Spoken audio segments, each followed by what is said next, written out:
Demonetisation എന്ന് പറയുന്നത് എന്താണെന്നും അത് ചരിത്രത്തിൽ ഇതിന് മുമ്പ് പരീക്ഷിച്ച രാജ്യങ്ങളിൽ എന്തൊക്കെയാണ് ഉണ്ടായതെന്നും നമ്മുടേതുപോലുള്ള ഒരു രാജ്യത്ത് അത് പൊടുന്നനെ പ്രഖ്യാപിച്ചാൽ ഉണ്ടാകാവുന്ന രാഷ്ട്രീയ, സാമൂഹിക, സാമ്പത്തിക പ്രത്യാഘാതങ്ങളുണ്ട് എന്നും പഠിക്കുമ്പോഴാണ് നമ്മളിതിനെ ഭയപ്പെടുന്നൊരു സാഹചര്യം ആണുള്ളത് എന്ന് നമ്മൾ തിരിച്ചറിയുക. ഞാൻ ആദ്യം അതിൻ്റെ ചരിത്രത്തിലേക്ക് കടന്നു പോകുന്നതിന് മുമ്പ്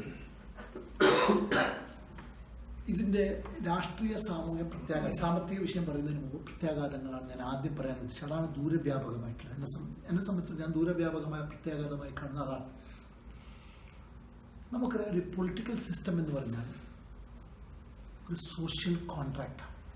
എന്താണ്? ഒരു സോഷ്യൽ കോൺട്രാക്റ്റാണ്. നമ്മളിപ്പോൾ ഒരു ഭരണകൂടം പറയുന്ന കാര്യങ്ങൾ ചെയ്യുന്നത് ആ കോൺട്രാക്റ്റിനെ ഓണർ ചെയ്തിട്ടാണ്.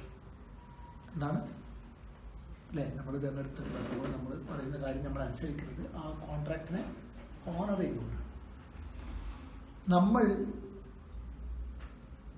ഞാനും ഇപ്പോൾ സലാഹുദ്ദീനും തമ്മിലൊരു കച്ചവടത്തിൽ കോൺട്രാക്ട് ഒപ്പിട്ടിരിക്കുന്നു. ഒപ്പിട്ട കോൺട്രാക്ട് നമ്മൾ ഇപ്പോൾ ഒപ്പിട്ടിട്ടൊന്നുമില്ല, സോഷ്യൽ കോൺട്രാക്ട് ഒപ്പിട്ടിട്ട് നടക്കുന്നതല്ല, ഒപ്പിട്ട കോൺട്രാക്ട് ഉണ്ട്. ആ കോൺട്രാക്റ്റിൽ നിന്ന് കാര്യങ്ങൾ നടന്നുകൊണ്ടിരിക്കെ പൊടുന്നനെ സലാഹുദ്ദീൻ ഏകപക്ഷീയമായി പിൻവാങ്ങുന്നു. അതിന് രണ്ടാമത്തെ സ്വാഭാവികമായി പിന്നീടുന്ന പ്രത്യേകത എന്തായിരിക്കും? നാളെ ഞാൻ സലാഹുദ്ദീനുമായി ഇത്തരത്തിലുള്ള ഇടപാടിൽ എന്താവില്ല, നിൽക്കില്ല. നമുക്ക് ട്രസ്റ്റ് ഡെഫിസിറ്റ് ക്രിയേറ്റ് ചെയ്യപ്പെടും. ഒരു വിശ്വാസക്കുറവ് എന്താവും, സ്വാഭാവികമായിട്ട് തന്നെ ക്രിയേറ്റ് ചെയ്യപ്പെടും. എന്നെ സംബന്ധിച്ചിടത്തോളം ഞാൻ ആദ്യം ഏറ്റവും വലിയ ഭയത്തോടു കൂടി കാണുന്നത് നമ്മുടെ ഗവേണൻസ് സിസ്റ്റത്തിൽ ഒരു വിശ്വാസക്കമ്മി സൃഷ്ടിക്കുന്ന ഒരു പണിയാണെന്ത്? ഈ ഡിമോണിറ്റൈസേഷൻ എന്ന് പറഞ്ഞാൽ, ഞാൻ നിങ്ങൾക്കൊരു 100 രൂപ തരുമ്പോൾ ആ 100 രൂപയിൽ നിങ്ങൾ ശ്രദ്ധിച്ചാണ്, ആ 100 രൂപ ഇത് കടലാസാണ്. ബേസിക്കലി ഇത് കടലാസാണ്, അല്ലേ? കടലാസാണ്. നമ്മുടെ പ്രധാനമന്ത്രി പറഞ്ഞു ഇന്ന് രാത്രി 12 മണിക്ക് ശേഷം ഇതെന്താണ്, വെറും കടലാസ് മാത്രമാണ് എന്നാണ് എൻ്റെ 500-നെയും 1000-നെയും കുറിച്ച് പറഞ്ഞത്. കടലാസാണ്, ശരിയാണ്.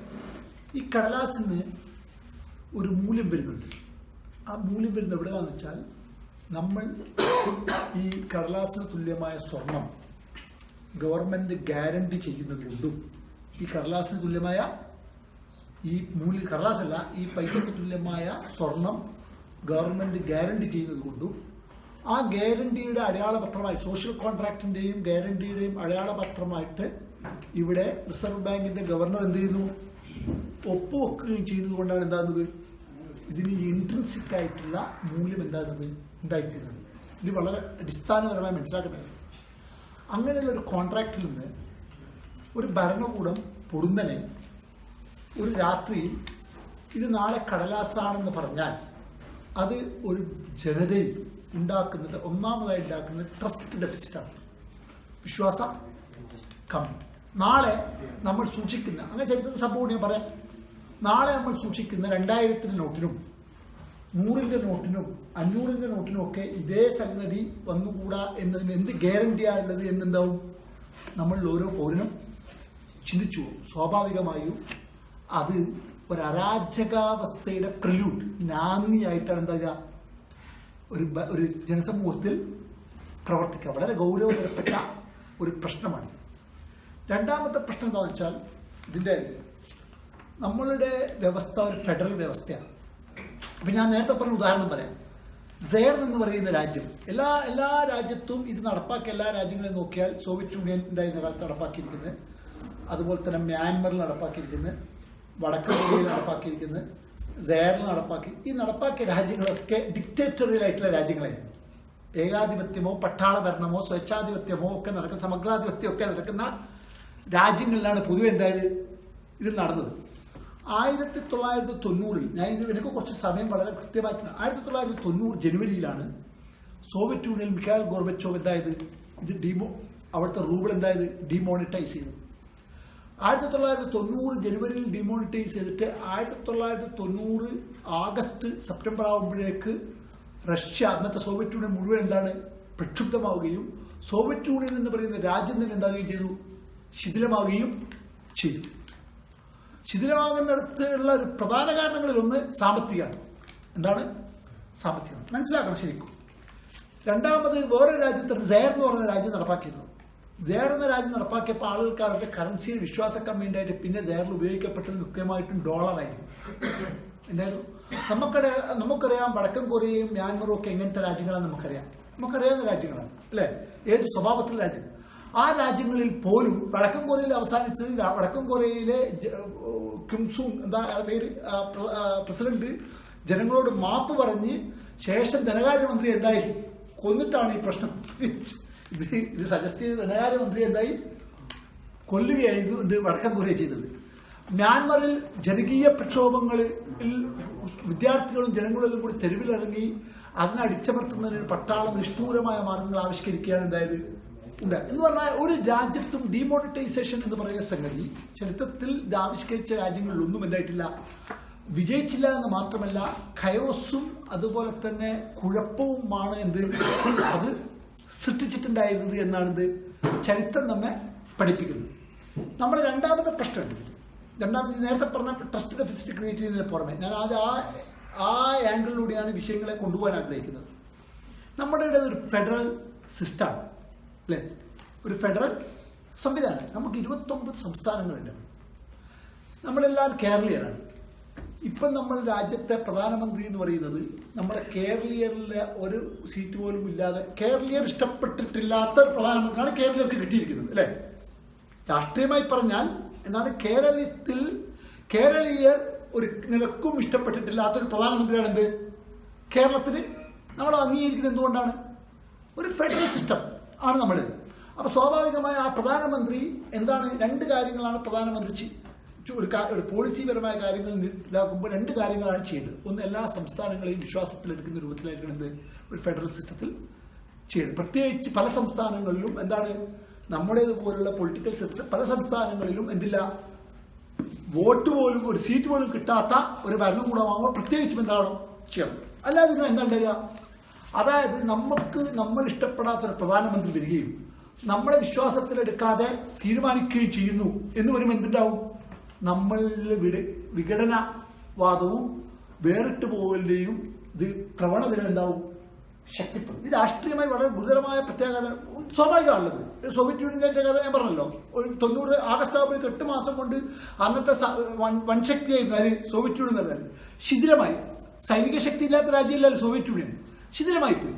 അപ്പോൾ ഇത് വളരെ ഗുരുതരമായ പ്രത്യാഘാതങ്ങൾ ഉണ്ടാക്കുന്ന വളരെ ജനാധിപത്യത്തിനും ഫെഡറലിസത്തിനും വിരുദ്ധമായ ഒരു സമീപനമായി പോയി എന്ന് പറഞ്ഞുകൊണ്ടാണ് ഞാൻ എന്താകുന്നത് എൻ്റെ വിഷയത്തിലേക്ക് ഞാൻ കിടക്കാൻ ആഗ്രഹിക്കുന്നത്. വളരെ ഗുരുതരമായ പ്രത്യാഘാതങ്ങൾ ഉണ്ടാക്കുന്ന സംഗതിയാണ്. ഇനി നമ്മൾ ഈ ആക്ഷൻ നമുക്ക് രണ്ട് സ്വഭാവത്തിൽ എടുക്കാം.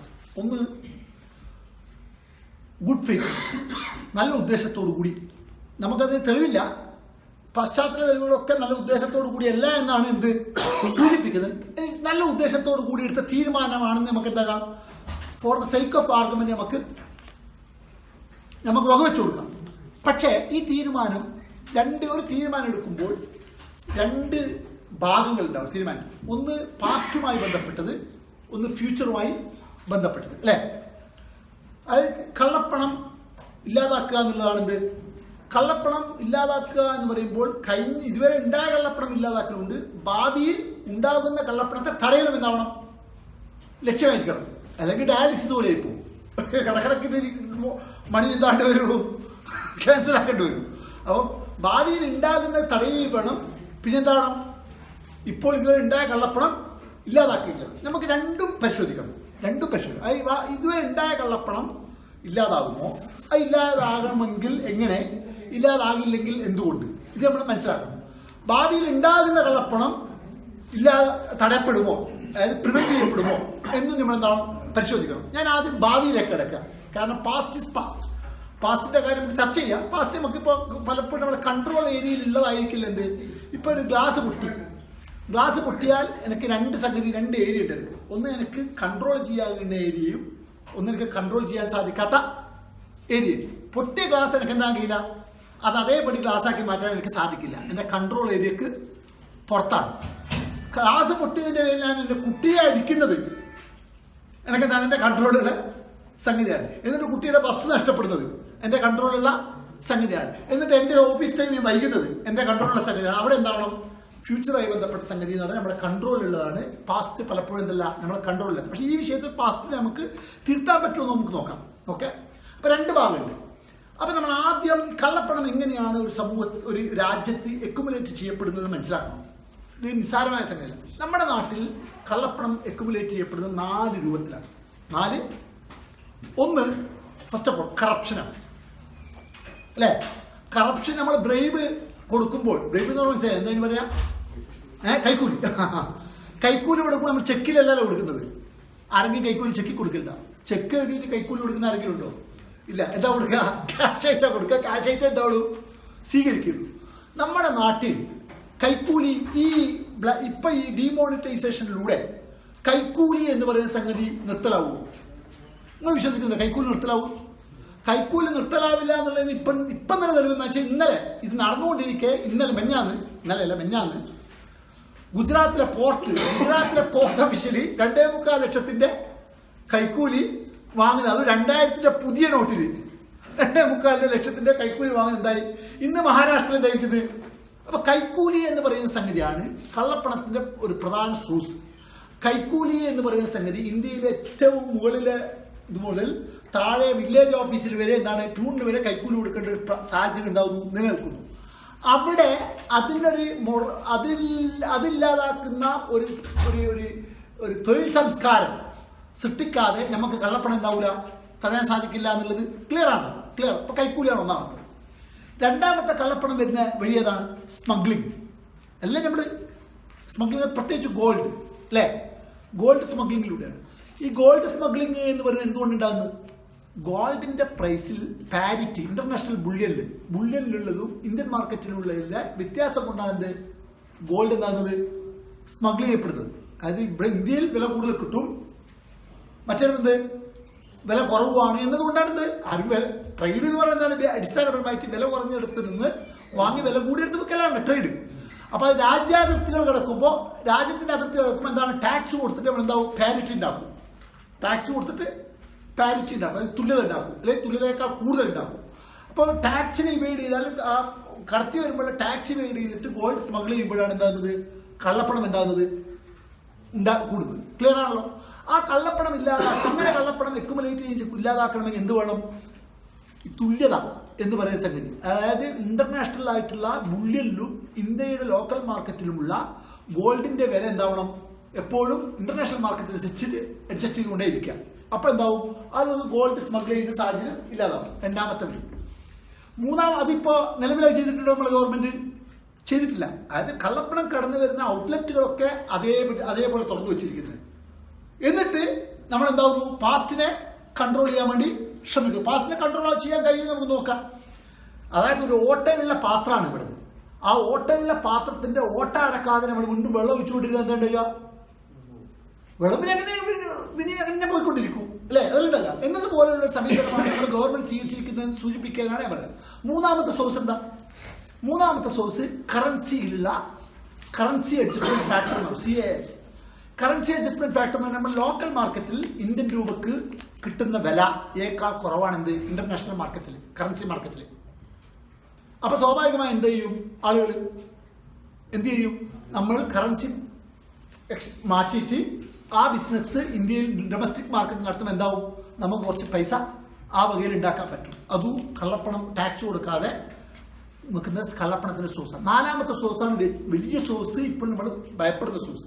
അതെന്താണ്?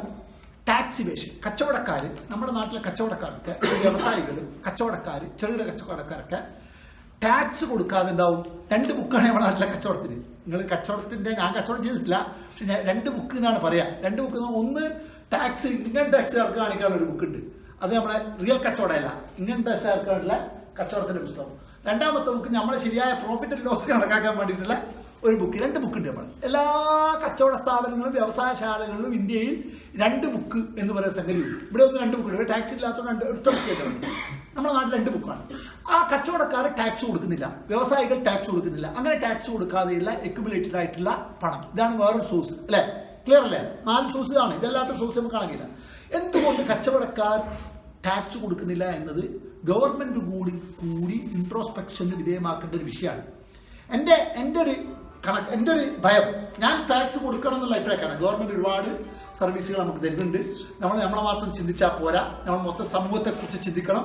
സമൂഹത്തിന്റെ വെൽഫെയർ ആണ് നമ്മൾ പ്രധാനമാക്കേണ്ടത്, എൻ്റെ വെൽഫെയർ അല്ല. അതുകൊണ്ട് ഓരോരുത്തരും എന്താണോ ടാക്സ് കൊടുക്കണം, സംശയമില്ലാത്ത കാര്യം. പക്ഷെ ജനങ്ങൾ, നിങ്ങളിപ്പോൾ ഒരു വീടുണ്ടാക്കണം എന്ന് പറഞ്ഞാൽ ജനങ്ങൾ സഹായിക്കും അല്ലേ? നമ്മുടെ നാട്ടിൽ ഒരു രോഗിക്ക് ചികിത്സക്ക് വേണമെന്ന് പറഞ്ഞാൽ ജനങ്ങൾ ഈ കച്ചവടക്കാരെ സഹായിക്കും.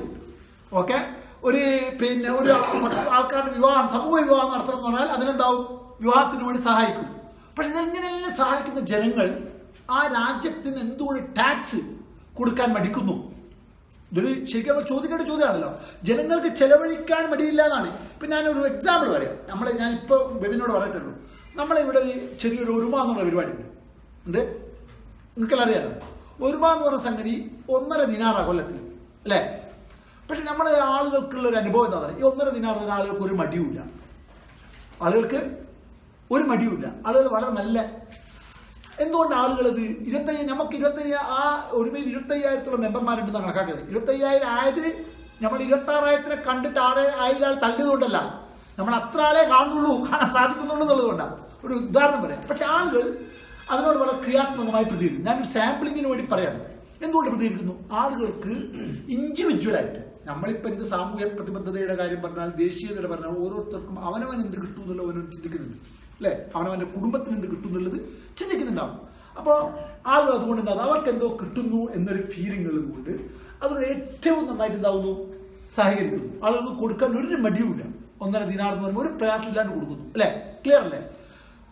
അത് 100 ദിനാർ ശമ്പളം വാങ്ങുന്നതിനും 50 ദിനാർ ശമ്പളം വാങ്ങുന്നതിനും ഒക്കെ എന്നോട് എന്താവുന്നു, ഏറ്റവും സക്രിയമായിട്ട് പോസിറ്റീവായിട്ട് പ്രതികരിക്കുന്നു.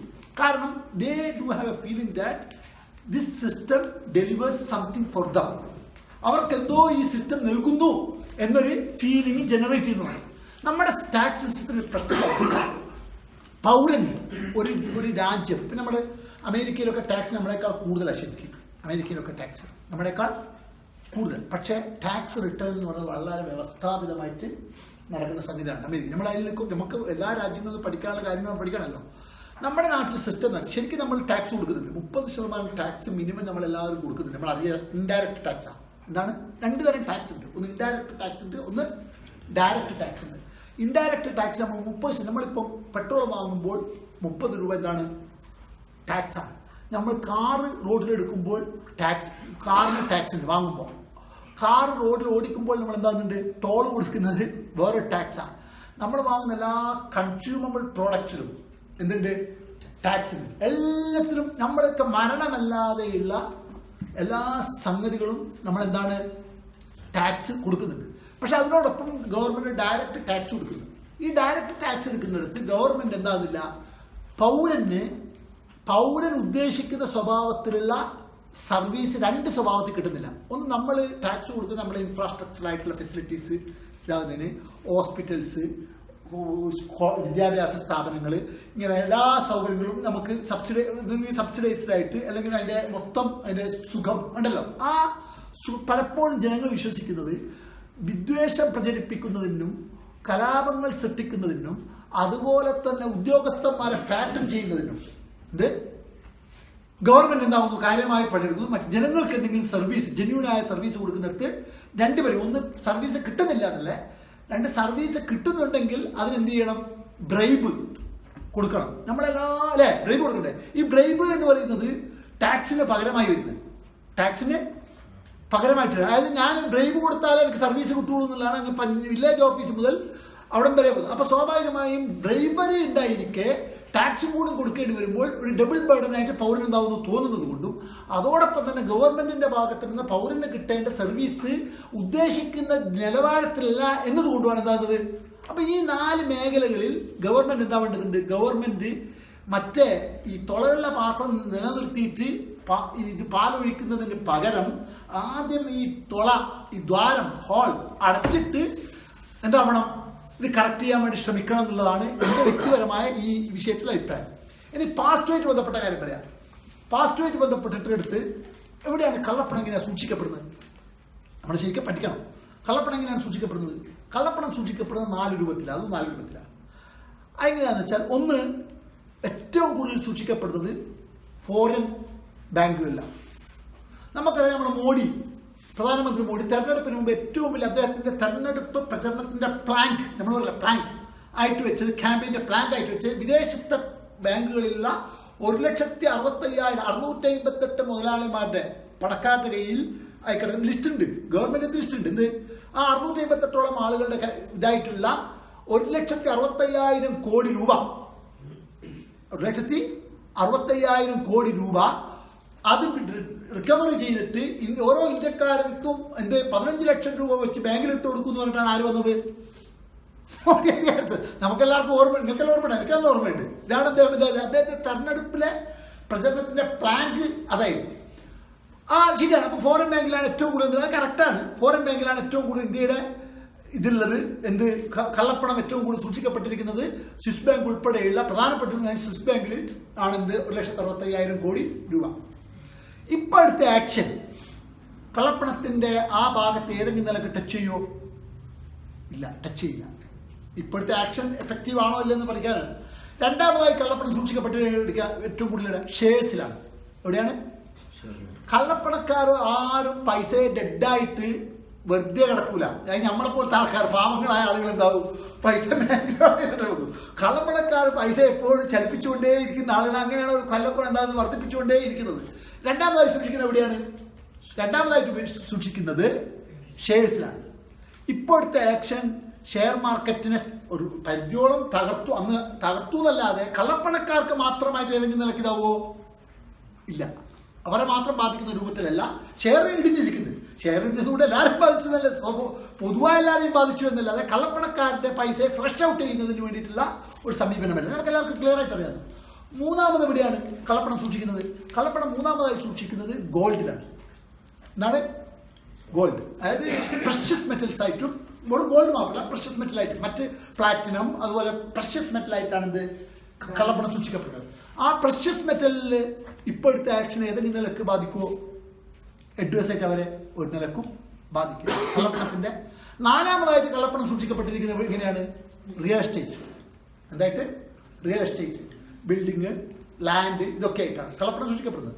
ഈ കള്ളപ്പണം ഏതെങ്കിലും നിലക്ക് ഈ റിയൽ എസ്റ്റേറ്റിന് ഇതൊക്കെ ഇപ്പൊ നിലവിലെടുത്ത ആക്ഷൻ ഇതാവോ? എല്ലാ സാമ്പത്തിക ശാസ്ത്ര വിശാരദന്മാരുടെയും അഭിപ്രായത്തിൽ 94-95% വരുന്ന കള്ളപ്പണം ഇന്ത്യൻ എക്കോണമിയുടെ 23% എന്നാണ് കണക്കാക്കപ്പെടുന്നത്. GDP-യുടെ 23% കള്ളപ്പണം എന്നാണ് കണ്ടത്.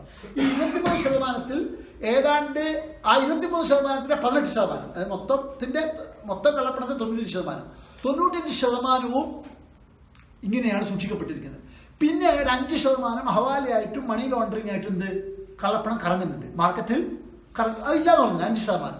ഈ 5% കള്ളപ്പണം നമ്മുടെ ഈ ഇപ്പോഴത്തെ ഇതിൽ ഫ്ലഷ് ഔട്ട് ചെയ്തിട്ട് ഗവൺമെന്റിലേക്ക് വരുമോ?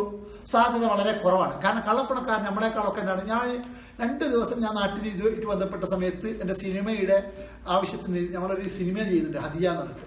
പിന്നെ അതിൻ്റെ ആവശ്യത്തിന് വേണ്ടിയിട്ട് പോയിരുന്നു. പോയപ്പോൾ ഞാനും ബാങ്കിൻ്റെ മുമ്പിൽ നമ്മൾ ഇതിനു വേണ്ടിയില്ല, പൈസ മാറ്റാനല്ല, എനിക്ക് ഹാർഡ് മണി ഒന്നുമില്ല, പൈസ മാറ്റാനല്ല, ഞങ്ങൾക്ക് ട്രാൻസ്ഫർ ചെയ്യേണ്ട ആവശ്യത്തിന് പോയപ്പോൾ ഞാൻ അവിടെ നിന്നിട്ട് സത്യസന്ധമായിട്ട് പറഞ്ഞു, ഞാൻ അവിടെ ക്യൂവിൽ നിൽക്കുന്ന ആളുകൾ നോക്കിയപ്പോൾ നമ്മുടെ നാട്ടിലെ കാര്യമായ മുതലാളിയായ ചെട്ടിയാറോ കാതറാജിയോ അമ്മുവാജിയോ അല്ലെങ്കിൽ അങ്ങനെ അനന്തരോ ഒന്നും ഞാൻ കണ്ടിട്ടില്ല. ഞാൻ കണ്ടത് നമ്മുടെ നാട്ടിൽ സാധാരണക്കാരായ പാവങ്ങളായ ഡെയിലി ദിവസം കൂലി വാങ്ങി. ഞാൻ ശരിക്ക് എൻ്റെ കൃത്യമായതാണ് ഞാൻ ഒബ്സർവ് ചെയ്തത്. ഞാനൊരു സാമൂഹ്യമായ കാര്യങ്ങൾ ഒബ്സർവ് ചെയ്യാൻ ആഗ്രഹിക്കുന്ന ആളുമാണ്, അത് ചെയ്യുന്ന ആളുമാണ് പൊതുവെ. അപ്പം ഞാൻ എൻ്റെ 2 ദിവസം ഞാൻ നോക്കിയപ്പോൾ എൻ്റെ കൺമുമ്പിൽ കണ്ടതൊക്കെ ആരാണ്? നമ്മുടെ നാട്ടിലെ കൂലി വേലക്കാരും സാധാരണക്കാരായിട്ട് ആൾക്കാരാണ്. കാരണം എന്താണെന്ന് വെച്ചാൽ വല്ല മണി ലോണ്ടറിൻ്റെ ആളുകളും ഹവാലക്കാരും ഒക്കെ ഉണ്ടെങ്കിൽ തന്നെ അവർക്കൊക്കെ അവരുടേതായ നെറ്റ്വർക്കിന് വൈറ്റം ചെയ്യുന്നുള്ള നെറ്റ്വർക്ക് ഉണ്ട് നിലവിൽ ഉണ്ട്. അപ്പൊ അതുകൊണ്ട് ഈ 5% പോലും 95% മുമ്പ് സ്പർശിച്ചിട്ടില്ല എന്ന് മാത്രമല്ല 5% പോലും എന്താവില്ല, പൂർണ്ണമായും ഗവൺമെന്റിലേക്ക് വരാനുള്ള സാധ്യതയില്ല. ഇനി ചെയ്തത് എന്താണ്? 5% ആളുകളുടെ കുറ്റത്തിന് വേണ്ടി 95% ആളുകളെ ശിക്ഷിക്കുന്ന സമീപനം എന്ന് പറഞ്ഞാൽ കളക്റ്റീവ് പണിഷ്മെന്റ് എന്നാണ് പറയുന്നത്. എന്താ പറയാ? അതൊരിക്കലും ഭരണകൂടം എപ്പോഴും നമ്മൾ ജനാധിപത്യ വ്യവസ്ഥയാണ്. ജനാധിപത്യ വ്യവസ്ഥയുടെ 3 പ്രത്യേകതകൾ എന്തല്ല? ജനാധിപത്യയുടെ 3 പ്രത്യേകതകൾ എന്താണെന്ന് വെച്ചാൽ, ഒന്ന്, ഒരു ഡിക്റ്റേറ്റോറിയൽ ആയിട്ടുള്ള ഭരണാധികാരി ആരോടും കൂടിയാലോചിക്കൂല, അല്ലേ? കൂടിയാലോചിക്കാതിരിക്കുമ്പോൾ അദ്ദേഹം ചെന്ന് വീഴാകുന്ന ചതിക്കുഴികളെ തടയുന്നതിനുള്ള ഇൻസ്റ്റിറ്റ്യൂഷണലായിട്ടുള്ള സംവിധാനങ്ങളൊന്നും ഉണ്ടാവില്ല ഏകാധിപത്യ വ്യവസ്ഥയിൽ. കാരണം അയാളെ ഒറ്റയ്ക്ക് തീരുമാനിക്കുന്നതല്ലേ. നമ്മുടെ ജനാധിപത്യം എന്ന് പറഞ്ഞാൽ, നമ്മുടെ ജനാധിപത്യ വ്യവസ്ഥ മറ്റൊരുപാട് തകരാറുകളുണ്ടെങ്കിലും ബേസിക്കലി ഒരു ഭരണാധികാരി പോളിസിപരമായ കാര്യങ്ങളിൽ ഒരു അബദ്ധത്തിൽ ചാടാതിരിക്കുന്നതിന് വേണ്ടിയിട്ട് ഇൻസ്റ്റിറ്റ്യൂഷൻസ് കൂടിയാണ്, സ്റ്റേറ്റ് ഇൻസ്റ്റിറ്റ്യൂഷൻ കൂടി ഉൾക്കൊള്ളുന്നത്, അല്ലേ? ആണല്ലോ. അപ്പൊ സ്വാഭാവികമായി ഞാൻ ഒന്നത്. രണ്ടാമത്തെ പ്രത്യേകത ജനാധിപത്യ പ്രക്രിയയുടെ രണ്ടാമത്തെ അവരെപ്പോഴും ജനങ്ങളെ മുന്നിൽ കണ്ടിട്ടാണ് തീരുമാനം. ആരെ കണ്ടിട്ടായിരിക്കൂല? സ്വന്തത്തെ മതം. നമ്മൾ 90 ഇന്ത്യ മഹാരാജ്യത്തെ ലോകം മുഴുവനും ചുറ്റുന്ന ഒരു ഭരണാധികാരി ഇന്ത്യ രാജ്യത്തെ കാണാതെ പോയി എന്നുള്ളതാണ് ഒരു നിർഭാഗ്യകരമായ സംഗതി.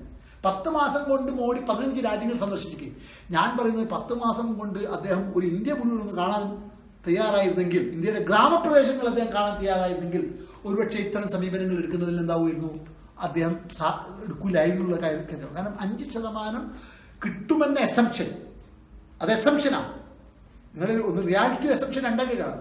5% കറപ്ഷന്റെ പൈസ കിട്ടിയേക്കാം എന്ന ഒരു സങ്കല്പത്തിൽ 95% ശിക്ഷിക്കുന്ന റിയാലിറ്റിയാണ് നമുക്കുണ്ടായത്. ഒന്നെന്താണ്? ഇറ്റ്സ് എ ഡ്രീം ഓർ എസംഷനോ മറ്റോ. കിട്ടുമില്ല നമുക്ക് ഉറപ്പില്ല.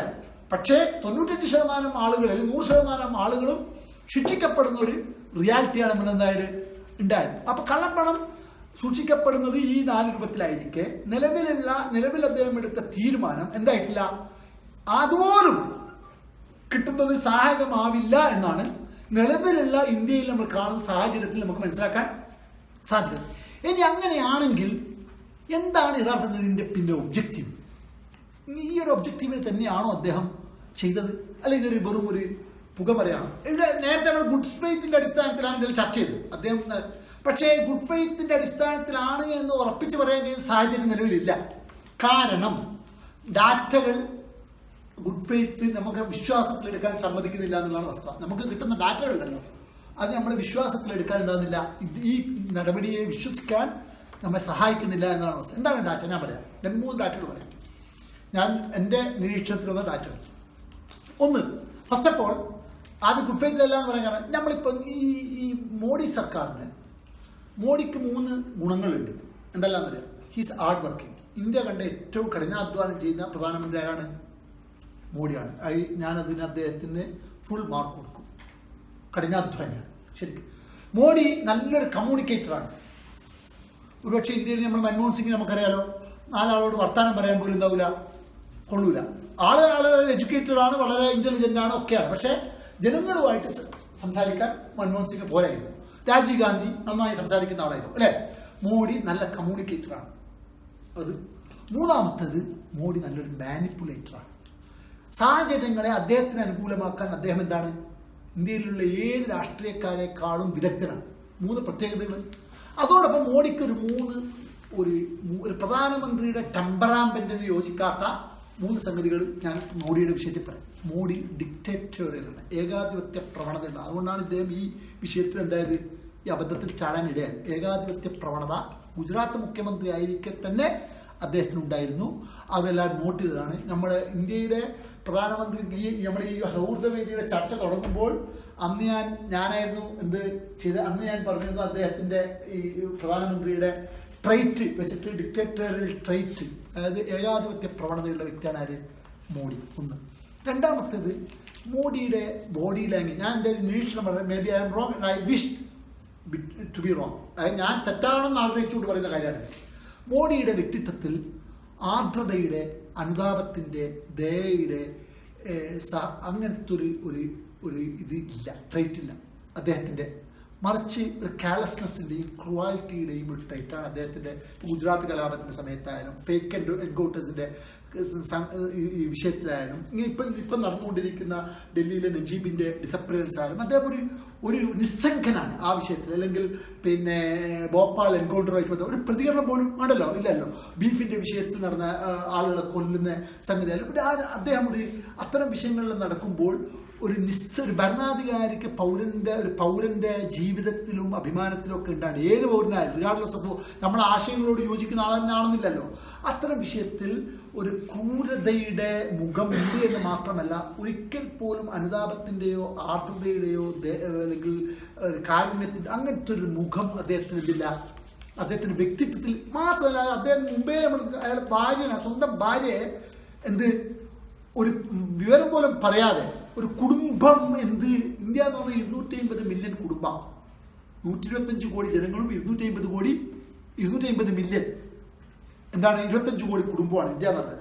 ആ ഒരു കുടുംബനാഥന് ഉണ്ടാവേണ്ട അല്ലെങ്കിൽ ഒരു പിതാവിന് ഒരു മകന് ഒരു ആ സംഗതിയും അങ്ങനത്തെ ഒരു വികാരമേ ഇല്ലാത്ത ആ അർത്ഥത്തിൽ ഒരു മെഷീൻ യന്ത്രം പോലെ ആയ മനുഷ്യനാണ് ആര്, യന്ത്രം പോലെ പണിയെടുക്കുന്ന മനുഷ്യനാണ് ആര്, മോഡി. എൻ്റെ മൂന്നാമത്തെ ഒരു സംഗതിയിൽ അദ്ദേഹത്തെ എൻ്റെ ഒരു ഇതിൽ വന്ന് ഇപ്പോഴുള്ള ഈ ഡിക്റ്റേറ്ററിൽ ആയത് കൊണ്ട് ഉണ്ടാകുന്ന ഒരു പാർശ്വഫലം എന്താണെന്ന് വെച്ചാൽ, ഞാൻ നേരത്തെ പറഞ്ഞു ജനാധിപത്യ നമുക്ക് ഇൻസ്റ്റിറ്റ്യൂഷൻസ് ഇഷ്ടം പോലെ ഉണ്ട്. ഈ ഡിക്റ്റേറ്ററിൽ അല്ലാത്ത ആളുകൾക്ക് കാര്യങ്ങൾ ഡിസ്റ്റിൽ ചെയ്തെടുക്കാൻ സാധിക്കുന്ന ഒരുപാട് സംവിധാനമുണ്ട് അല്ലേ. നമ്മുടെ പാർലമെന്റാണല്ലോ, എനിക്കൊരു അഭിപ്രായം ഉണ്ടാവും. പക്ഷേ ആ അഭിപ്രായം ചിലപ്പോൾ ഉത്തമമായ അഭിപ്രായമായിരിക്കും, അതിന് ഒരുപാട് പൊടിപടലങ്ങളുണ്ട്. അതിങ്ങനെ ഡിസ്റ്റിൽ ചെയ്തിട്ട് ക്ലീനായി ഫൈൻ ട്യൂൺ ചെയ്ത് എന്താണ് ചർച്ചയിലൂടെയാണ് എന്താ ഫൈൻ ട്യൂൺ ചെയ്ത് വരിക.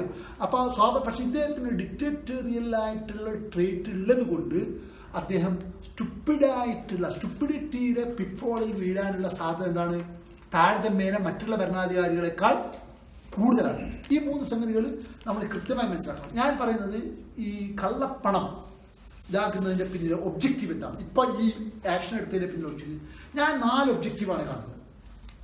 അത് 4 ഒന്ന്, എന്ത് വില കൊടുത്തും ഇവർക്ക് UP ഇലക്ഷൻ ജയിക്കണം. കാരണം രാജ്യസഭയിൽ കൂടി ഭൂരിപക്ഷം ഉണ്ടാക്കിയാലേ ഇവർ ഉദ്ദേശിക്കുന്ന രൂപത്തിൽ നിയമനിർമ്മാണം എന്താകാൻ പറ്റുള്ളൂ, ഇന്ത്യയിൽ മുന്നോട്ട് കൊണ്ടുപോകാൻ സാധിക്കും. ഇപ്പൊ ഭരണേ ഉള്ളൂ, നിയമനിർമ്മാണം നടക്കണേ പാർലമെന്റ് മാത്രം പോലെ എന്ത് വേണം, രാജ്യസഭയിൽ ഭൂരിപക്ഷമില്ല. ഇപ്പൊ 5 സംസ്ഥാനത്ത് തെരഞ്ഞെടുപ്പ് നടക്കാൻ പോകണം. ഈ 5 സംസ്ഥാനത്തെ തെരഞ്ഞെടുപ്പ് എന്ത് വില കൊടുത്തും ജയിക്കണം. അപ്പൊ വില കൊടുത്ത് ജയിക്കുന്നതിന് ഞാൻ കൃത്യമായ ഡാറ്റയുടെ അടിസ്ഥാനത്തിലാണ് ഇനി പറയാൻ പോകുന്നത്. പിന്നെ വളരെ ഞാൻ വെരിഫൈ ചെയ്ത് എനിക്ക് വാലിഡേറ്റ് ചെയ്ത ഒരു ഉറപ്പോട് കൂടിയാണ് ഇനി പറയുന്നത് ഈ പറയാൻ പോകുന്ന കാര്യങ്ങൾ. അപ്പൊ ഇത് എന്റെ നിരീക്ഷണം ഇപ്പറയുന്നത്. പക്ഷെ ഇതിന് പിന്നിലെ ഡാറ്റ കൃത്യമായിട്ട് എനിക്ക് പറഞ്ഞു മനസ്സിലാക്കി തരാൻ പറ്റും. അപ്പോൾ പ്രധാനപ്പെട്ട UP ഇലക്ഷൻ, UP എന്ന് പറഞ്ഞാൽ 425 നിയമസഭാ സീറ്റാണ്. അതിനനുസരിച്ച് എന്തുണ്ടാവും, രാജ്യസഭാ സീറ്റ് സ്വാഭാവികമായും തിരഞ്ഞെടുക്കും. നമുക്ക് 252 രാജ്യസഭാ സീറ്റുകളിൽ വലിയ ഗണനീയമായ അളവ് എവിടുന്നാണ് വരുന്നത്, UP നിന്നാണ് സ്വാഭാവികമായിട്ടും വരിക. കാരണം UP ആണ് ഇന്ത്യയിലെ ഏറ്റവും വലിയ സ്റ്റേറ്റ്. അപ്പോൾ ഈ UP ഇലക്ഷൻ ജയിക്കുക എന്നുള്ളത് മസ്റ്റാണ്. UP ഇലക്ഷൻ ജയിക്കണമെങ്കിൽ എന്ത് വേണം, UP ഇലക്ഷൻ ഫെബ്രുവരിയിലാണ് നടക്കാൻ പോകുന്നത്. ഈ തീരുമാനം വന്നത് നവംബർ 8-നാണ്. നവംബർ 8 3 മാസം സമയമുണ്ടായിരിക്കുക. 3 മാസം സമയമുണ്ടായിരിക്കുക UP ഇലക്ഷനിലെ പാർട്ടികളൊക്കെ എന്തായിരിക്കും, വേണ്ടത്ര ക്യാഷ്. നമുക്കത് കഴിഞ്ഞ ലോക്സഭാ തെരഞ്ഞെടുപ്പിൽ നമ്മളുടെ അതായത് ഇന്ത്യയുടെ തന്നെ മറ്റേ ജനാധിപത്യ പ്രക്രിയയെ മോണിറ്റർ ചെയ്യുന്ന സിസ്റ്റം പറഞ്ഞത് മിനിമം 30,000 കോടി രൂപ എന്തായിരിക്കുന്നു ഈ ഇലക്ഷന്റെ ക്യാമ്പയിന് പാർട്ടികൾ എന്തായിരിക്കുന്നു ചെലവഴിച്ചിരിക്കുന്നത്. അതിൽ കള്ളപ്പണമല്ല, ഒഫീഷ്യലായ കണക്കാണ്. 30,000 കോടി രൂപ. അപ്പൊ UP ഒരു തെരഞ്ഞെടുപ്പിന് നമ്മുടെ സമാജ്വാദി പാർട്ടിയും BSPയും കോൺഗ്രസും ഒക്കെ നന്നായി പൈസ ഉണ്ടാവും. ആ പൈസ എന്തിലായിരിക്കും, 100 രൂപയുടെ നോട്ടായിരിക്കില്ല. എന്തായിരിക്കും, ഏറ്റവും വലിയ കറൻസിയിലാണ് ഇത്തരം സംഗതികൾ എന്താ സൂക്ഷിക്കപ്പെടുക. 1000-ന്റെയും അവരെ ക്യാഷ് എംപ്റ്റി ആക്കി. അപ്പോൾ പ്രചരണത്തിന് എന്താവും, ആ നിലക്കോലെ എന്താവും, പ്രചരണത്തെ മുൻകൂട്ടി തന്നെ മുനിയൊടിക്കാൻ സാധിക്കും. BJP സംഘപരിവാർ അവരുടെ ഇത് കൃത്യമായി സേഫ് ഗാർഡ് ചെയ്തു. അതിന്റെ ലക്ഷണങ്ങൾ ഒരുപാട്, അതാ ശേഷം ഞാൻ പറയാൻ പോകുന്നത്. അത് അവരുടെ റിസർവ് വേണ്ടത്ര സുരക്ഷിതമാക്കിയ ശേഷം എന്ത് ചെയ്തു, എതിർ പാർട്ടികൾ എന്താക്കി, ഒരു ലക്ഷ്യം ഇതായിരിക്കണം ഒന്ന്. രണ്ടാമത്തെ ലക്ഷ്യം എന്താണ്, ലക്ഷ്യം ഒരുപാടുണ്ട്. നമ്മളെ ബാങ്കിന്റെ ഡാറ്റ ഇപ്പം വന്നുകൊണ്ടിരിക്കുക, ഒരുപാട് ഡാറ്റകൾ വന്നുകൊണ്ടിരിക്കുകയാണ്. ആ ഡാറ്റകളിൽ നമുക്ക് കാണാൻ കഴിയുന്ന ഒരു കൃത്യമായിട്ട് ഡോട്ട്സ് ജോയിൻ ചെയ്താൽ നമുക്ക് ഒരു ചിത്രം രൂപപ്പെടുത്തിയെടുക്കാൻ പറ്റും. എന്താണെന്ന് വെച്ചാൽ ഇപ്പം എന്താ സംഭവിച്ചു, ശരിക്കും നമുക്ക് ചരിത്രത്തിൽ നമുക്ക് ഒരുപാട് പാടുണ്ട്. നമുക്ക് 1990-കളിൽ നിങ്ങൾക്ക് ഓർമ്മ ഉണ്ടെന്നറിയില്ല, ഏഷ്യൻ ടൈഗേഴ്സ് എന്ന് പറഞ്ഞ എക്കണോമിക് നമ്മളെ ലോകത്തെ വലിയ എന്താ പറയുക സാമ്പത്തിക ശക്തികളാകാൻ പോകുന്ന രാജ്യങ്ങളിൽ എന്ന നിലക്ക് പറയപ്പെട്ട രാജ്യങ്ങൾ ഏതെല്ലാം അറിയാം? Indonesia, Malaysia, Thailand. നിങ്ങൾ 1997 ഈ രാജ്യങ്ങൾ ഒറ്റ വർഷം 1997 ഒറ്റയടിക്ക് തകർന്നു. എന്തായിരുന്നു പ്രശ്നം? അടിസ്ഥാനപരമായി ബാങ്കിങ് മേഖലകളിലെ പ്രശ്നമായിരുന്നു. രാജ്യം തകരാൻ കാരണം എന്താണ്? നിങ്ങൾ നോക്കി ഏഷ്യൻ ടൈഗേഴ്സ് എങ്ങനെയാണ് ഇതാക്കിയതെന്ന് പക്ഷേ നിങ്ങൾക്ക് മനസ്സിലാക്കാം. ഏഷ്യൻ ടൈഗേഴ്സ് 1990-കളിൽ ഇന്തോനേഷ്യ ഇതൊക്കെ ഭയങ്കര സാമ്പത്തിക ശക്തികളാകുമ്പോൾ അങ്ങനെ ഇപ്പം നമ്മൾ ഇതിനെക്കുറിച്ച് പറഞ്ഞില്ലേ എന്നതുപോലെ സാമ്പത്തിക എക്കണോമിക് ടൈഗേഴ്സ് എന്ന നിലക്ക് അറിയപ്പെട്ടതാണിത്. 2008 ഇതെല്ലാം കണക്ട് ചെയ്യണം കുറെ. 2008 റിസഷൻ നമുക്കെല്ലാവർക്കും ഓർമ്മയില്ലല്ലേ, സാമ്പത്തികമാണ്. അതിന് ശരിയായ പ്രശ്നം എവിടെയാണ് കിടക്കുന്നത്? ബാങ്കിങ്ങിലായിരുന്നു. ഇതാ സബ്പ്രൈം നമുക്കെല്ലാവർക്കും അമേരിക്കയിലെ അമേരിക്കയിൽ നിന്നാണ് തുടങ്ങിയത്. അമേരിക്കയിലെ ബാങ്കുകൾ പ്രതിസന്ധി അഭിമുഖീകരിച്ചു. എങ്ങനെയാണ് പ്രതിസന്ധി അഭിമുഖീകരിച്ചത്? അതായത് അവിടുത്തെ അവരുടെ ഇഷ്ടം പോലെ ലോൺ കൊടുത്തിട്ട് എന്തിനാണ് ലോണിന് എന്താ മോർട്ടേജ് എന്നാണ്? റിയൽ എസ്റ്റേറ്റ് ആണ്. റിയൽ എസ്റ്റേറ്റിന് വില കിട്ടുക, ഉദ്ദേശിച്ച വിലയില്ല. അപ്പൊ എന്തായി? ബാങ്കുകൾ എന്തായി? പ്രശ്നത്തിലായി. ആ പ്രശ്നമാണ് എന്തായത്? റിസഷൻ എന്ന് പറയുന്ന നിലക്ക് ആഗോള വ്യാപകമായിട്ട് എന്തായത്? വ്യാപിച്ചത്. ബേസിക്കലി എന്താണ്? ബാങ്കിങ് പ്രശ്നമായിരുന്നു. നമ്മൾ കൃത്യമായി മനസ്സിലാക്കണം, ബാങ്കിങ് പ്രശ്നമായിരുന്നു. ഇതെല്ലാം ചേർത്ത് വായിക്കുമ്പോഴേ നമുക്ക് അറിയാം. അമേരിക്കയിലുണ്ടായി അന്ന് ഇന്ത്യ രക്ഷപ്പെട്ടെന്നുകൊണ്ടാണ്. ഇന്ത്യ അന്ന് രക്ഷപ്പെട്ടത് ബേസിക്കലി നമ്മൾ മൻമോഹൻ സിംഗിന്റെ എക്കണോമിക്ക് ഒന്നും കുറച്ച കാണുന്നതല്ല. ഇന്ത്യയിൽ 70% ജനങ്ങളും ബാങ്കിങ് സെക്ടറിന്റെ പുറത്താണ് അവരുടെ എന്ത് ചെയ്തത്? അവരുടെ സാമ്പത്തിക ഇടപാടുകൾ ഇപ്പോഴും ഇന്ത്യയിലെ ബഹുഭൂരിപക്ഷ ആളുകൾ ബാങ്കിങ്ങിന് പുറത്താണ് അവരുടെ. അമേരിക്കയിലെല്ലാം ബാങ്കിലൂടെയാണ് മിക്കവാറും ഇടപാടുകൾ നടക്കുക. മൂന്നാമത്തെ ഒരു ഉദാഹരണം പറയാം. ഐസ്ലാൻഡ് എന്ന് പറഞ്ഞാൽ 2014 പാപ്പരായ രാജ്യമായി, ബാങ്ക്രപ്റ്റായ രാജ്യമായിട്ട് പ്രഖ്യാപിക്കപ്പെട്ട രാജ്യമാണ് ഐസ്ലാൻഡ്. നിങ്ങൾക്കറിയാവുന്നില്ല, ഇതെല്ലാം ലോകവാർത്തകൾ ശ്രദ്ധിക്കുന്ന ആളുകൾക്കെല്ലാം മനസ്സിലാക്കാൻ പറ്റും. ഐസ്ലാൻഡ് പാപ്പറായ ശേഷം ഐസ്ലാൻഡിലെ ഗവൺമെന്റ് എടുത്ത ആദ്യത്തെ തീരുമാനം എന്താണെന്നറിയോ? എന്താ? 26 ബാങ്കേഴ്സിനെ ജയിലിൽ അടക്കലാണ്. 26 ബാങ്കിങ്ങിലെ പ്രധാനപ്പെട്ട എക്സിക്യൂട്ടീവുകളെ ജയിലിൽ. കാരണം രാജ്യം പാപ്പരാകാനുള്ള കാരണം എന്താണ്? ഈ ബാങ്കേഴ്സ് ആണ് എന്നാണ് അവരും കണ്ടെത്തുന്നത്. അപ്പൊ ബാങ്കിങ് മേഖല എന്ന് പറയുന്നത് ഒരു രാജ്യത്തിന്റെ എക്കണോമിക് ആയിട്ടുള്ള ഡൗൺഫോളിനും എന്താണ് കാരണമാകുന്നുണ്ടെന്നുള്ള തെളിവായിട്ടാണ് ഈ സംഭവങ്ങളെല്ലാം ഞാൻ എന്തായത് സൂചിപ്പിച്ചത്. നമ്മുടെ നാട്ടിൽ എന്താ ഉണ്ടായത്? കൃത്യമായി മനസ്സിലായി. നമ്മുടെ നാട്ടിലുണ്ടായത് ഇപ്പൊ എന്താ ചെയ്യുന്നത്? മോഡി ഒരു 2 മാസം മുമ്പ് നിങ്ങൾ ഓർക്കുന്നില്ല, ബാങ്കിങ് മേഖലയെ രക്ഷപ്പെടുത്തണമെങ്കിൽ 1,00,000 കോടി രൂപയുടെ ഇതെന്തുവേണം? ബാങ്കിലേക്ക് എന്താവണം? ഇതുവേണം, സ്റ്റിമുലന്റ് ആയിട്ട് വരണം എന്നും 1,00,000 കോടി രൂപയുടെ ഇത് വേണം എന്ന് പറഞ്ഞു. മൂപ്പര് ഒരു 5-6 മാസം മുമ്പ് 25 കോടി ആളുകൾക്ക് ജൻധൻ എന്ന് പറഞ്ഞിട്ട് ഒരു അക്കൗണ്ട് തുടങ്ങി കൊടുത്തത്. ഇതെല്ലാം ചേർത്ത് വായിക്കണം. ജൻധൻ എന്ന് പറഞ്ഞിട്ട് ഒരു അക്കൗണ്ട്. അപ്പൊ നമ്മൾ വിചാരിച്ചു ജനങ്ങൾക്കെല്ലാം ഇതാക്കാനല്ലേ, ജനങ്ങളെല്ലാം ഈ പൈസ പരമാവധി ഇങ്ങോട്ടേക്ക് എത്തിക്കണം ബാങ്കിലേക്ക്. ബാങ്ക് രക്ഷപ്പെടണം. ബാങ്ക് രക്ഷപ്പെട്ടില്ലെങ്കിൽ ബാങ്ക് ഡീഫക്റ്റ് ആകുന്ന സാഹചര്യത്തിലേക്ക് എത്തും. എന്താ കാരണം? നമ്മൾ ഡാറ്റ എടുത്താൽ നമുക്ക് മനസ്സിലാക്കാൻ പറ്റും.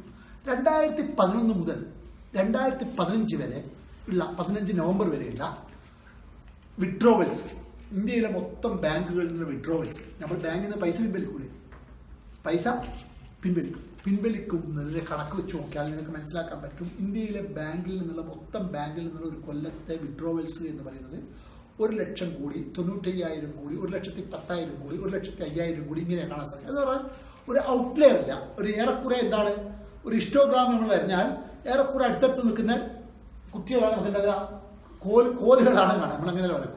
ഇങ്ങനെ എല്ലാം ഏതാണ്ട് 1,05,000, 1,10,000, 95,000 ഇങ്ങനെയാണ്. പക്ഷേ 2015 നവംബർ മുതൽ 2016 ഒക്ടോബർ വരെ, അല്ലെങ്കിൽ 2016 സെപ്റ്റംബർ ഒക്ടോബർ വരെയുള്ള 11 മാസക്കാലം കൊണ്ടുള്ള ഇന്ത്യയുടെ ബാങ്കുകളിൽ നിന്നുള്ള വിഡ്രോവൽസ് എന്ന് പറയുന്നത് 2,54,000 കോടിയാണ്. 1,05,000, 1,10,000, 1,95,000 കോടി എന്നതിൽ നിന്ന് വിഡ്രോവൽസ് 2,54,000 കോടി രൂപയാണ് ഇന്ത്യയുടെ മൊത്തം ബാങ്കിൽ നിന്നുണ്ടായത്. എന്തുകൊണ്ടാണ് ഇത്ര ഇത്രയധികം വിഡ്രോവൽസ് ഈ ഒരു കാലത്തിലുണ്ടായത്? അതിൻ്റെ കാരണം നമ്മളിപ്പോൾ ചേർത്ത് വായിക്കുന്ന ഇന്ത്യ മോഡി പറഞ്ഞു 10 മാസമായി നമ്മൾ വർക്ക് ചെയ്യുന്ന കാര്യമാണ് എന്ത്? ഈ ഡിമോണിറ്റൈസേഷൻ എന്ന് പറയുന്ന സംഗതി. ഡിമോണിറ്റൈസേഷൻ എന്ന് പറയുന്ന സംഗതി 10 മാസമായിട്ട് നമ്മൾ എന്താണ് വർക്ക് ചെയ്ത്. ഇതിനോടൊപ്പം ചേർത്ത് വായിക്കുന്ന വേറെ സംഗതി 2016 ഒക്ടോബർ മുതൽ 2016 നവംബർ 8 വരെ ബാങ്കിൽ ഡെപ്പോസിറ്റുകൾ നോക്കണം. ഒരു മാസത്തെ ചുരുങ്ങിയ ഒരു മാസക്കാലത്തെ ഡെപ്പോസിറ്റ്.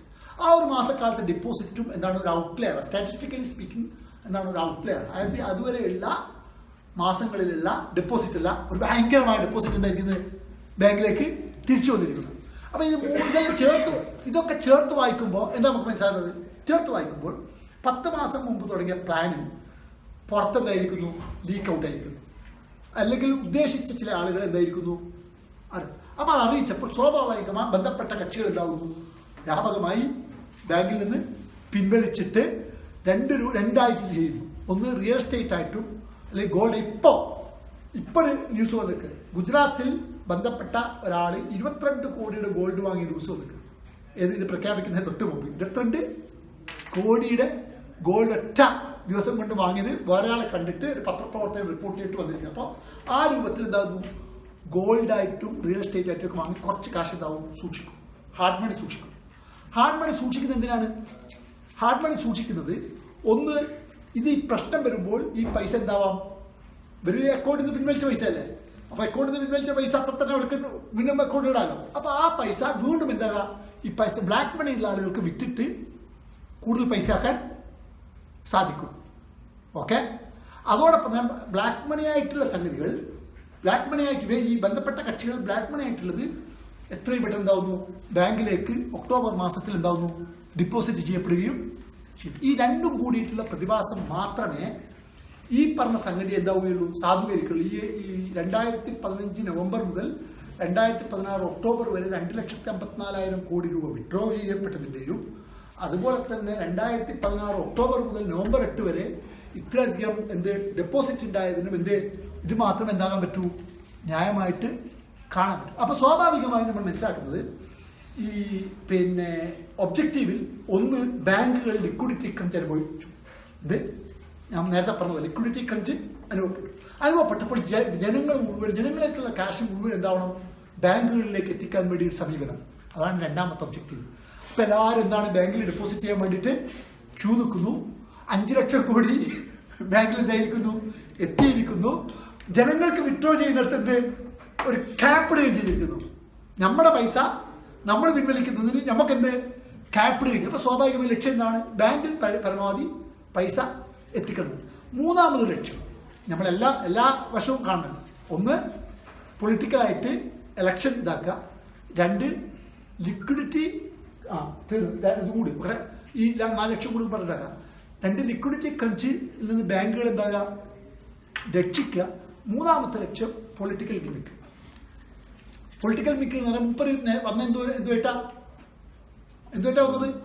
കള്ളപ്പണം പിടിക്കുന്നത് പറഞ്ഞല്ലേ? കള്ളപ്പണത്തിന്റെ വിഷയത്തിൽ ഒന്നും ചെയ്യാൻ സാധിക്കില്ല. 2.5 കൊല്ലം കഴിഞ്ഞു. അപ്പൊ എന്തെങ്കിലുമൊക്കെ കാട്ടിക്കൂട്ടുന്നു എന്ന് വരുത്തി തീർക്കുന്നതിന് വേണ്ടി വരുത്തി തീർക്കുന്നതിന് വേണ്ടിയിട്ട് ഇത് വലിയ പ്രചാരണത്തോടു കൂടി നമ്മൾ എന്താവുന്നു ചെയ്യും. നാലാമതൊരു പ്രശ്നം എൻ്റെ അനുഭവത്തിലുള്ള വിഷയമാണ്. അതായത് നമ്മുടെ അനുഭവം. ഞാൻ ഇപ്പോൾ നാട്ടിൽ പോയപ്പോഴും ഈ 2 ആഴ്ച മുമ്പ് നാട്ടിൽ പോയപ്പോഴും എനിക്ക് കൃത്യമായി മനസ്സിലാക്കാൻ കഴിയും, ബാങ്കിന്റെ മാനേജർക്ക് മനസ്സിലാക്കാൻ കഴിയില്ല. അതായത് 30,000 കോടി നമ്മൾ വാർത്തകളെ വായിച്ചിട്ടുണ്ടാവും. വാർത്ത വായിച്ചത് ബാങ്കിലെ മാനേജർ നേർക്ക് നേരെ അങ്ങനെ പറഞ്ഞില്ലെങ്കിലും അതിനെ സാധൂകരിക്കുന്ന രൂപത്തിൽ സംസാരിച്ചു. സംഭവത്തിൽ 2 സംഭവങ്ങളുടെ പേര്. 30,000 കോടി രൂപയുടെ നോട്ട്, 500-ന്റെയും 1000-ന്റെയും നോട്ട് സെക്യൂരിറ്റി ത്രെഡ് ഇല്ലാതെ എന്തായി പ്രിന്റ് ചെയ്തപ്പോൾ അത് ആ അബദ്ധം ജനങ്ങളോട് പറയാൻ പറ്റില്ലല്ലോ. ഭരണവ്യവസ്ഥയിൽ ഇത്രയധികം തുക. അപ്പൊ സ്വാഭാവികമായി അത് മുഴുവൻ എന്താവണം? റിട്രീവ് ചെയ്യണമെങ്കിൽ മുഴുവൻ ജനങ്ങളെ ശിക്ഷിച്ചുകൊണ്ട് എന്താവുകയുള്ളൂ? സാധിക്കും. പക്ഷെ അതിന് വേണ്ടി, ഈ കാര്യങ്ങൾക്ക് വേണ്ടി ഇന്ത്യ മഹാരാജ്യത്തെ മുഴുവനും ഒരു അരാജകാവസ്ഥയിലേക്കും കയോസിലേക്കും എത്തിക്കുന്ന ഒരു സമീപനം ഒരു തരത്തിലുള്ള ഉത്തരവാദിത്ത ബോധവുമില്ലാതെ അല്പം ചില ആളുകളിൽ മാത്രം ചർച്ച ചെയ്ത് പാർലമെന്റിനെയോ അതുപോലെ തന്നെ ഫെഡറൽ സിസ്റ്റത്തിന്റെ ഭാഗമായ സംസ്ഥാനങ്ങളുടെ ധനകാര്യമന്ത്രിമാരെയോ ഒന്നും വിശ്വാസത്തിലെടുക്കാതെ വളരെ ഉത്തരവാദിത്തമായി എടുത്തത് രാജ്യത്തെ ഞാൻ നേരത്തെ പറഞ്ഞതുപോലെ വളരെ അപകടകരമായെന്ന് കോടതി പറഞ്ഞത് രാജ്യം കലാപത്തിന്റെ വക്കിലാണ്. എന്ത് ഇന്ന് സുപ്രീം കോടതി പറഞ്ഞത് രാജ്യം എന്ത് കലാപത്തിന്റെ വക്കിലാണുള്ളത്. സുപ്രീം കോടതി പറയുന്ന സാഹചര്യത്തിലേക്ക് എത്തിച്ചിരിക്കുന്നു. വളരെ നമ്മളൊരു ദേശീയ ദുരന്തമാണ് ഒരു ഇങ്ങനെ ഒരു ഡിക്റ്റേറ്ററിലായിട്ടുള്ള ഒരു പ്രധാനമന്ത്രിയെ ജനാധിപത്യത്തിന്റെ ഒരു പ്രക്രിയയിൽ നമ്മൾ തെരഞ്ഞെടുക്കേണ്ടി വന്നത് നമ്മളൊരു ദേശീയ ദുരന്തമായിട്ട് അനുഭവിക്കാൻ പോവുകയാണ് എന്നതാണ് എൻ്റെ ഭയം. ദൈവം നമ്മുടെ രാജ്യത്തെ കാക്കട്ടെ.